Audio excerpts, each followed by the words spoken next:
Hello to all employers in Hong Kong. My name is Lani Chris Balyan.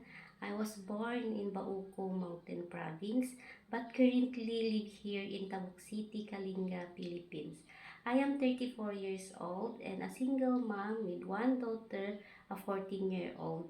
My height is 4'11" and I am a college graduate of a Bachelor of Arts in Political Science and also done my vocational course in English proficiency.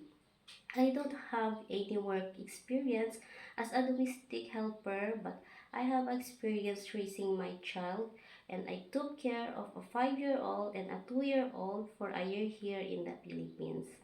I do also the house chores like cleaning, cooking, wash clothes, and ironing. I know how to cook some Filipino foods, but I don't know how to cook Chinese food, but I am willing to learn it. I want to work in Hong Kong to give my family better in the future. I hope you will find me a suitable work with your family and I promise to do my best. Thank you, sir and ma'am.